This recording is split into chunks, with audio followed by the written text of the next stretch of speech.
Ouais, dis 9 en anglais. 9. Bah voilà. Ah d'accord, j'ai compris la blague. C'est Sinon, j'aurais pu qu'Hitler... dire 9 en allemand. Oui, mais tu sais que c'est pour ça qu'Hitler, il savait pas compter jusqu'à 10 en anglais. Il bloquait toujours à 9. 9, 9, 9, 9, 9. Bonjour à toutes et à tous et bienvenue dans cet épisode spécial Seconde Guerre mondiale où on va parler uniquement que des comics se déroulant dans la Seconde Guerre mondiale. Donc on va parler des Howling Commandos, de Captain America uniquement. Ça va être génial. C'est faux. En plus, les gens, ils ont vu le titre de la vidéo avant de cliquer dessus, donc ils savent que tu... Non, aujourd'hui, épisode spécial de surtout. Harley Quinn, Wonder Woman et de The Moon is Following Us. Deux grosses, belles lectures de coups de cœur dont on va parler tout de suite après le générique. Et attention, il y aura un petit concours. Oh, no way.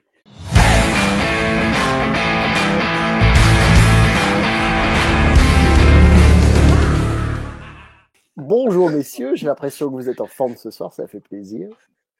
Fatigué. La bière. Est-ce que vous voulez tout de suite expliquer le concours en fait ou je le fais? Vas-y. Fais-toi. Ok, très bien. Tu es bien lancé, mon bonhomme. Alors, nous allons faire un concours où vous allez pouvoir gagner non pas un, mais 2 albums. Oui, parce qu'on va faire gagner un album de Harley Quinn Wonder Woman et un album de The Moon is Following Us grâce à Urban. Il faut le dire tout de suite, Urban a été très sympa, a joué le jeu et va vous faire gagner, va vous envoyer directement chez vous, à la maison, chacun un des albums. Voilà, tout simplement. Tout à fait. Ça, c'est cool. Merci beaucoup. Exactement, c'est très cool parce que on n'hésite pas à dire aussi quand Urban fait des choses qui nous plaisent pas ou dont on n'aime pas, mais malgré tout, vous voyez, ils sont là, ils jouent le jeu avec ça. Donc vraiment, merci à eux. Tout à fait.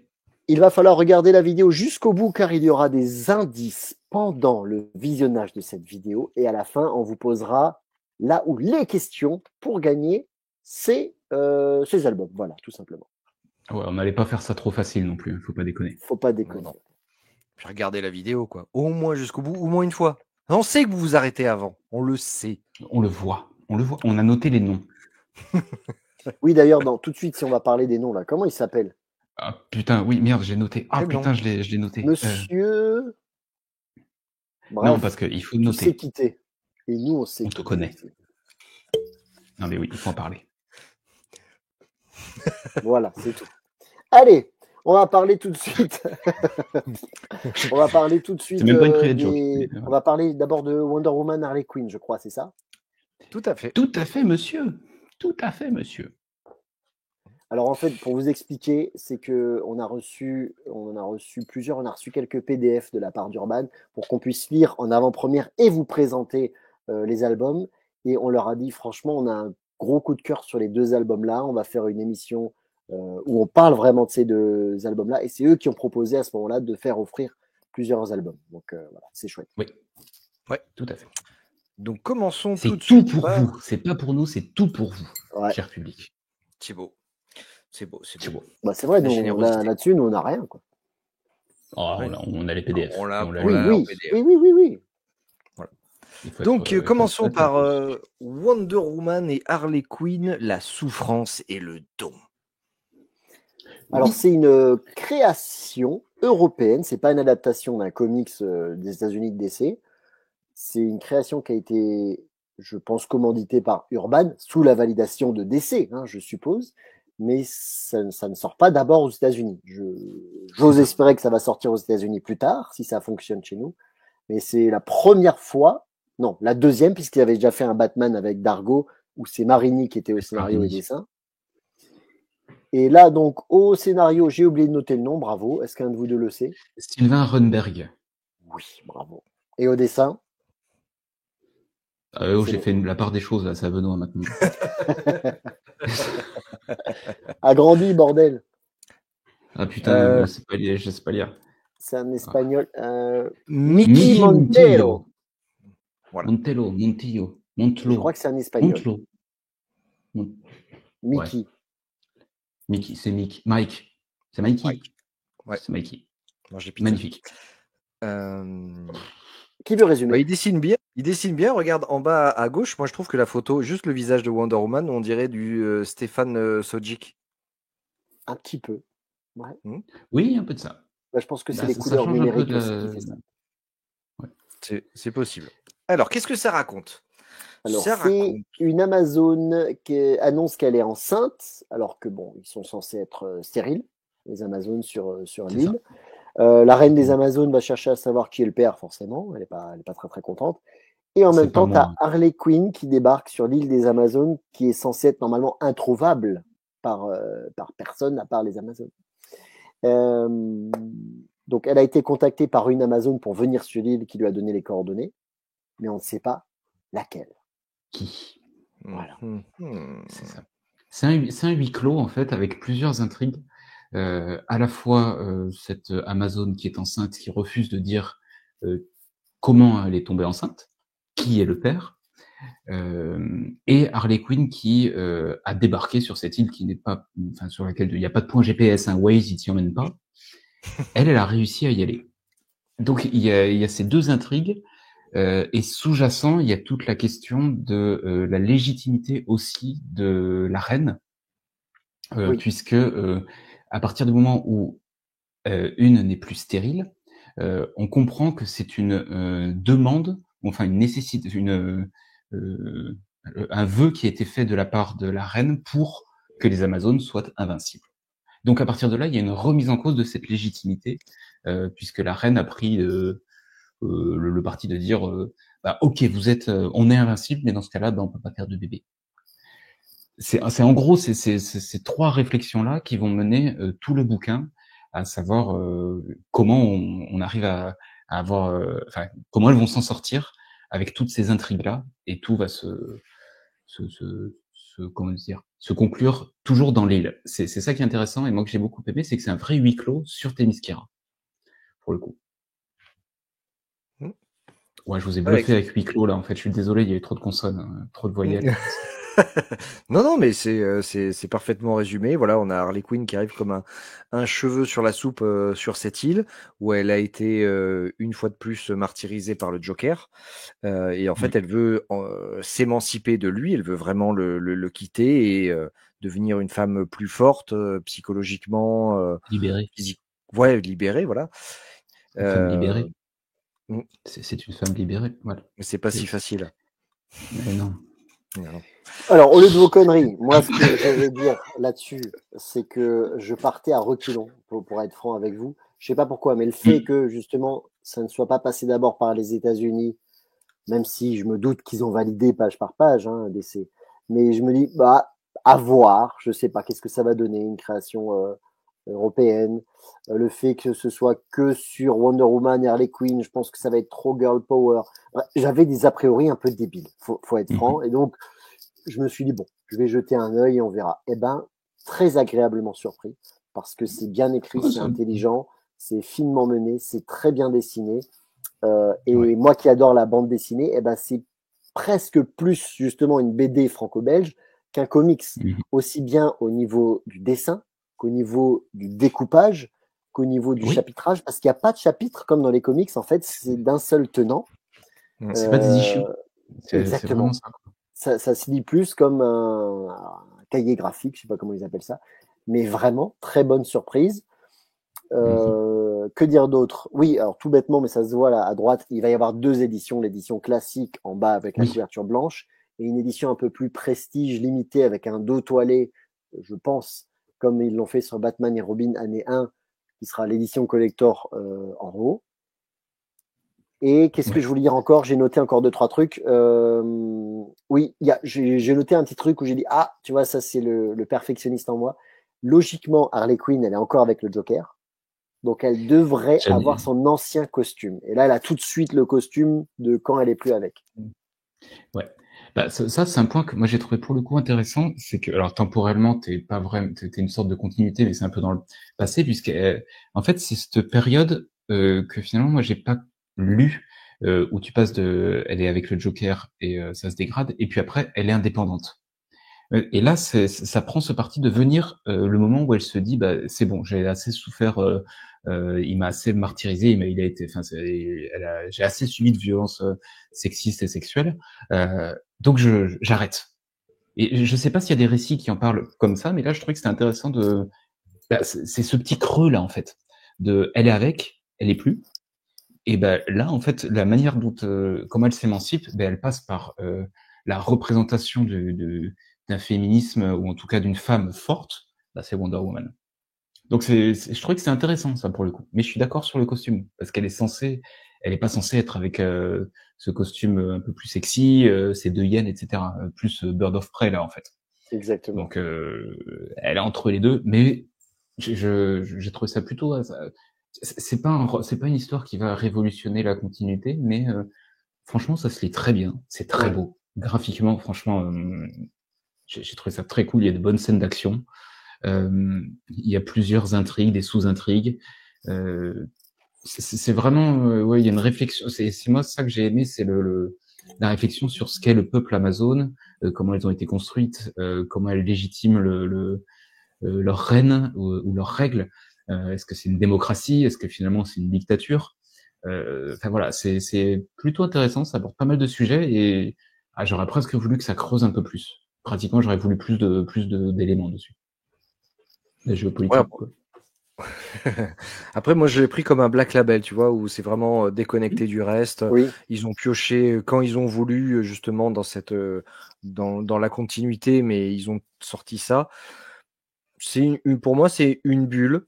C'est un instant. Mais franchement, ça se lit très bien. J'ai commencé et je me suis pas sûr, j'ai pas su me rendre compte en fait que j'avançais au fur et à mesure. C'est vraiment un récit que j'aime beaucoup. On se laisse porter par l'intrigue. Il y a pas de complexité folle, mais c'est bien amené, c'est plutôt bien dessiné. Les personnages sont bien caractérisés. On a une menace qui est pas hyper originale de la part pour les Amazones, quoi. Mais franchement, ouais, j'ai trouvé ça bien. J'ai bien aimé le personnage de Ulysse dans les flashbacks, qui est un gros con. Ça, j'ai beaucoup aimé parce que généralement on le représente comme un grand héros mythologique, etc. Là, c'est un gros con. C'est assez rigolo. Ça t'a rappelé un peu Red. Non. Mais non, mais oh, j'allais dire un truc, mais je vais spoiler, donc je vais rien dire. Ok. Tu as dit que tu ne te voyais pas avancer dans le récit, mais je pense justement que c'est le fait qu'il n'y a pas de chapitrage. Dans les comics, ils sont toujours obligés, ils font des issues, et donc il y a toujours un petit suspense de fin pour que tu aies envie de lire la suite. Et en fait, là, il n'y en a pas, donc ça se lit d'un trait, c'est fluide, et ça fait du bien au genre du comics, je trouve, que ce soit maintenant comme ça. Mais du coup, je trouve ça intéressant qu'ils aient fait appel à des Européens pour faire du comics, et on devrait en avoir plus comme ça. Pourquoi pas finalement permettre aux Européens ou à ceux du monde entier d'utiliser ces personnages-là et d'en faire un petit peu ce qu'ils veulent, parce que de toute façon, on est beaucoup plus maintenant sur du black label ou sur des récits complètement indépendants, détachés de la chronologie. Pourquoi pas se faire plaisir? Allez-y, faites-le. Après, bon, non, même pas. Regarde, on a fait des trucs zombies, on a fait des trucs vampires, on a fait des trucs machin. Fais ce que tu veux avec ces personnages-là. Dans tous les cas, ça sera une bulle, ça sera peut-être un bouquin ou deux. Et puis voilà, stop. C'est intéressant qu'ils le fassent, mais avec leur propre héritage.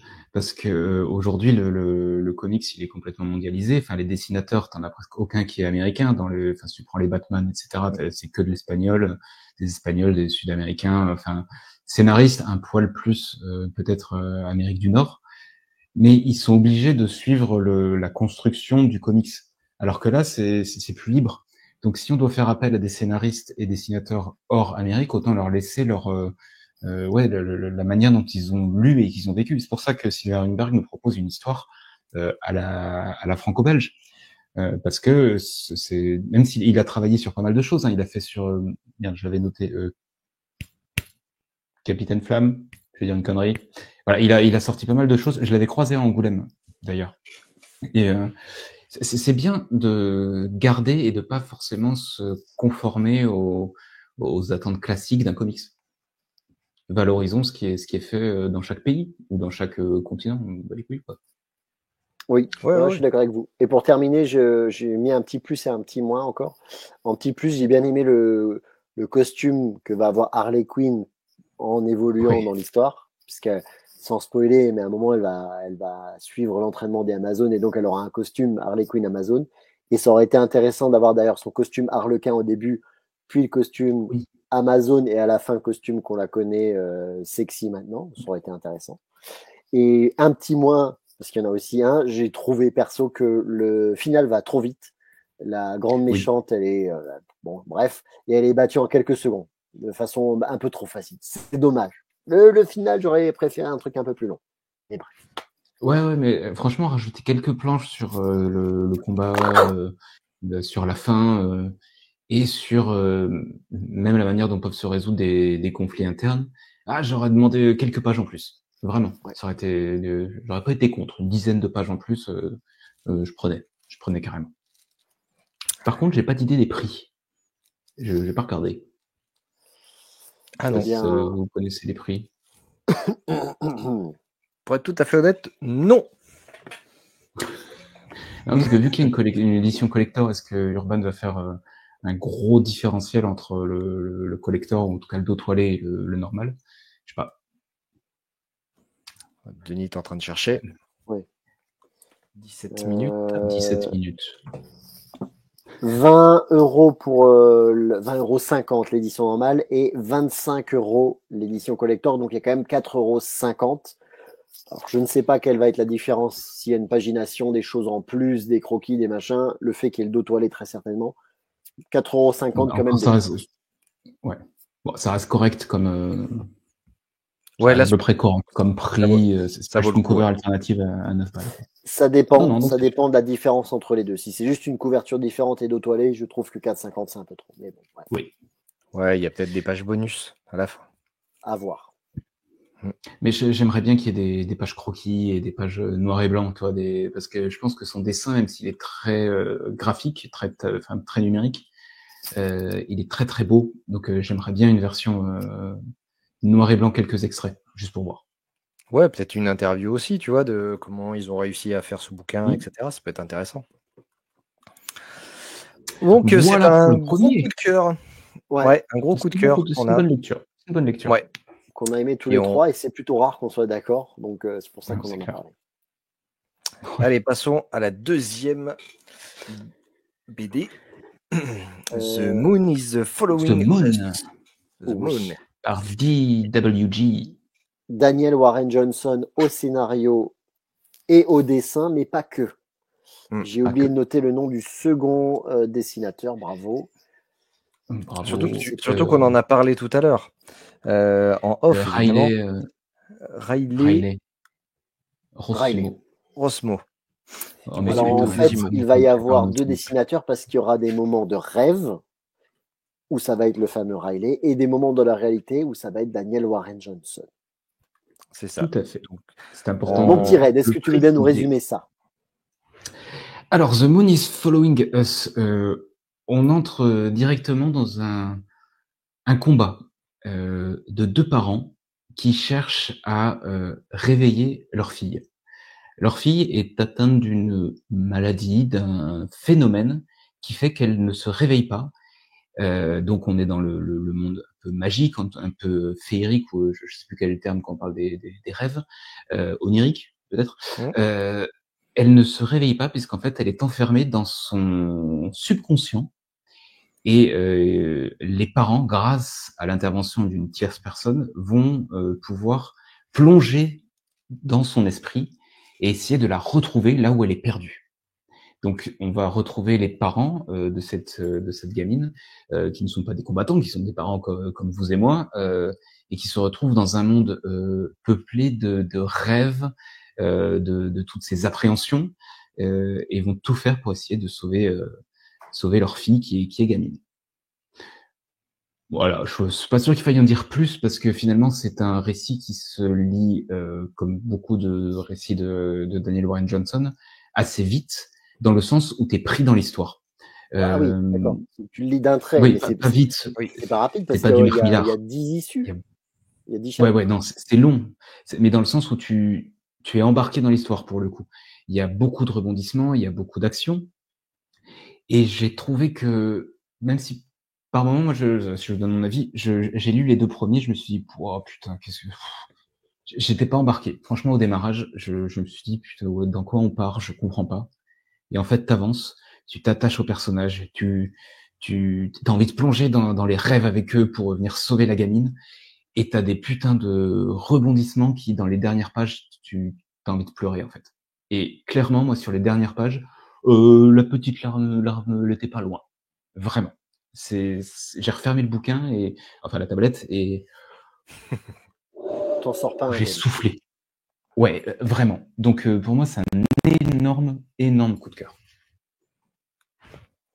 Ouais, ça touche. On parle évidemment de parents avec une enfant, donc ça nous parle un peu comme ce qui avait été Doux Powerbomb, hein, finalement. Il a ce truc-là avec récemment Murder Falcon qui est ressorti là chez Delcourt. Il fait des récits quand même qui prennent aux tripes, quoi. Ça touche à l'enfant, ou ça touche à quelque chose qu'on aime vraiment. Ça touche à quelque chose de sensible, que ce soit la maladie, que ce soit le désespoir, l'espoir des fois. Enfin, on passe par énormément de palettes d'émotions dans ce récit, comme dans les autres. C'est vrai que le début est un petit peu compliqué parce qu'on est de suite en fait dans le rêve. Et c'est vrai que la première issue, c'est un peu compliqué parce qu'on comprend pas bien vraiment de ce qui se passe. Il parle de choses où on n'a pas les références, on n'a pas les codes, qu'on les aura un petit peu plus tard. La différence du coup entre l'éveil et le monde onirique, c'est vrai, est différente par rapport au dessinateur, mais ça se lit très bien. C'est presque finalement, on voit plus vraiment la différence. Moi, d'un moment, Complètement. Tu différencies plus. C'est ça. Et finalement, on est embarqué dans les pages et on suit cette aventure-là où effectivement, tu dis, il va y avoir énormément de rebondissements. Surtout, je trouve vraiment au dernier quart où ça s'arrête pas, quoi. Ça s'enchaîne, les rebondissements. Et bon, comme dans tout, hein, il y a un peu de la psychologie freudienne avec les péchés des parents qui rebondissent, etc. Donc, je veux pas en dire trop non plus. Et c'est vrai que ça prend en trip. Ouais. Alors, en fait, c'est un peu, juste une petite phrase. En fait, ça pourrait faire penser à Inception, dans l'idée où tu vas dans les rêves, tu vas dans l'esprit des gens, mais c'est une version où les parents vont aller sauver leur enfant. Et donc, tu as quelque chose de beaucoup plus à la fois réaliste, parce que ce sont pas des super-héros, mais ils vont tout faire pour. Donc, tu vois qu'ils vont réfléchir à eux-mêmes leurs conditions, jusqu'où je suis prêt à aller, est-ce que je peux le faire en tant qu'humain, en tant que parent, en tant que même éducation finalement, même si c'est un rêve. Mes valeurs, elles sont remises à mal, même dans leurs propres valeurs, dans le rêve de la gamine, leurs valeurs morales sont remises à mal. Donc j'ai trouvé que c'était hyper intelligent parce que tu te projettes en disant mais moi si ça m'arrive, est-ce que je pourrais le faire, même si c'est quelque chose de fantastique. Et j'ai trouvé que c'était hyper réaliste pour le coup. Je vous rejoins quasiment partout. J'ai effectivement commencé à lire le truc et je dis, ouais, je comprends rien. En plus, moi, vous savez, je suis un peu con. Donc, j'ai besoin que ce soit simple. Mais ça fait penser à certains films d'action, je sais plus quelle Mission Impossible, très souvent, où tu démarres en plein milieu d'une action, des gens se battent, machin, il se passe des trucs, tu dis, mais attends, il se passe quoi? Et oui, ça revient en arrière et ça t'explique comment ça en est arrivé là. C'est exactement pareil. Il a fait genre un film d'action, d'aventure, où tu démarres dans l'action. Et effectivement, tu as des parties où les gens sont réveillés et des parties où ils sont dans le rêve et ils accèdent au rêve grâce à une machine. Et c'est pas trop expliqué d'ailleurs. Ils ont une machine et hop, ils sont dans leur rêve. Et on s'en fout à la limite de comment ça marche. Complet. Et effectivement, c'est un mélange un peu d'Inception où ils savent qu'ils sont dans le rêve et en même temps moi j'ai pensé un peu à Clone. C'est un vieux film avec Bruce Willis où ils vivent une vie à travers leur clone. Ah et en fait, ils sont dans les rêves et ils ont un peu tous les pouvoirs qu'ils veulent. Et la fille, on va comprendre pourquoi est-ce qu'elle est enfermée dans son rêve et eux, ils vont devoir l'a sauvé. Alors Daniel Warren Johnson, c'est quelqu'un que je connaissais pas il y a 3 ans, je pense, et qui est arrivé dans ma vie, j'ai envie de te dire, avec Do a Power Bomb. Il a fait des trucs avant, mais tant que Urban n'avait pas sorti cette putain d'édition en noir et blanc, eh ben, j'aurais jamais connu les gars. Parce qu'ils auraient sorti Do a Power Bomb en couleur, je l'aurais pas acheté. Et vu que je collectionne les noirs et blancs, je l'ai acheté. Et le dessin est spécial de Daniel Warren Johnson. Moi, je trouve qu'il est spécial. C'est pas mon dessinateur préféré. Ça fait un petit peu sketchy, limite brouillon, mais c'est pas un gros mot. Hein. Très inspiration manga, donc c'est pas quelque chose qui moi va me toucher à la base. Mais quel scénariste de malade. Oh, putain. C'est-à-dire qu'il m'a vraiment touché avec Do a Power Bomb, parce qu'effectivement, c'est une histoire de parents avec leur enfant, et on est tous les trois papa, donc ça nous touche forcément. Dans Murder Falcon, eh ben, il parle du cancer, il parle des maladies graves. Là, pareil, il va parler, c'est un peu un spoil, mais il va même carrément parler de viol, ça va aller très loin. C'est des sujets très graves et profonds, mais il fait ça d'une façon poétique et douce, et tu le vois pas arriver, il t'en met plein la gueule sans que tu le saches, il y a des twists incroyables. C'est violent, mais c'est intelligent parce qu'il va pas ni faire dans le pathos, c'est à venir. Les sujets sont posés. Et il libère la parole, c'est bien, il en parle, parce que il y a des viols, il y a des incestes, il y a du cancer, ça fait partie de la vie. Et ben là, c'est traité à travers le comics, et c'est assez fou. Il me fait quelque part penser à Scotty Young, je trouve, Daniel Warren Johnson, parce que Scotty Young a aussi une façon cartoony, lui, plus de dessiner, donc c'est pas le roi du dessin, c'est pas du dessin comics, mais qu'est-ce qu'il est bon dans les scénarios, comme Aucune tombe assez profonde, où il arrive à m'émouvoir. Et ben là, c'est pareil. À chaque fois, Daniel Warren Johnson arrive à me faire mal, et j'adore ça. Je me suis mis à la place des parents, parce que j'ai une fille, j'imagine cette fille, et tu ferais tout pour sauver ton gamin, mais à travers les rêves, c'est ouf. Et j'ai noté donc le nom du dessinateur, c'est Riley Rossmo. Voilà, c'est poignant, touchant, sidérant, c'est des happenings et des twists qu'on ne voit pas arriver. C'est un quasi sans faute, c'est incroyable. En plus, il laisse le temps d'installer parce qu'il y a 10 chapitres. Seul bémol d'après moi, et là vous allez peut-être pouvoir me dire, sans trop spoiler, il y a 2 méchants. Il y a le premier méchant dont on découvre l'identité au milieu, et d'ailleurs tu tombes sur le cul de savoir qui c'est. Et le deuxième méchant, quand tu apprends qui c'est, là je me suis dit, je pense que normalement il n'aurait pas sa place parce qu'on est dans les rêves de la fille. Et pourtant, c'est un méchant qui est lié au père. Donc, qu'est-ce qu'il est dans l'esprit de la fille, normalement, ce gars-là? En gros, c'est qu'est-ce que tu vis toi et qu'est-ce que ton enfant te transmet directement, sans forcément le dire, mais en gros, c'est des éponges émotionnelles et ils arrivent à comprendre sans forcément le vivre ou sans forcément ils le comprennent, mais à travers ce que tu dis pas, en fait. La plupart du temps. Ouais, je comprends mieux. Merci Benoît, pour une fois, tu me sers vraiment beaucoup. non, mais le premier méchant. Docteur Benoît, s'il te plaît.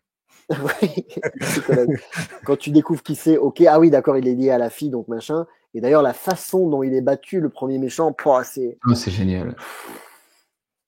Pareil. Cette partie-là, c'est le dernier tir qui est. Tu te remets pas de chaque page, en fait. Non. J'avais les larmes aux yeux, et c'est pas une façon de le dire, j'avais vraiment les larmes aux yeux. Ah, vraiment. Tu fais une pause, à des moments tu fais une pause, ok. Je reviens juste sur Scotty Young, je me suis fait la réflexion en fait parce qu'on est dans le monde du rêve, donc de la gamine, et tu vas retrouver ce qui fait son quotidien. Et là, c'est travaillé et transformé dans son rêve. J'aimerais voir des covers de Scotty Young avec les personnages qui sont autour des parents dans les combats. Parce que ça pourrait être du cartoon. Je me suis dit, putain, je veux voir du Scotty Young faire ça pendant que je le lisais. Ça lui irait tellement bien de faire une cover de ces personnages-là. Moi, je voudrais même voir carrément ça adapté en série télé. Ça peut être énormissime. Ça m'a fait penser, moi, à une vieille série télé. Je pense que c'est des années 90. Colombo.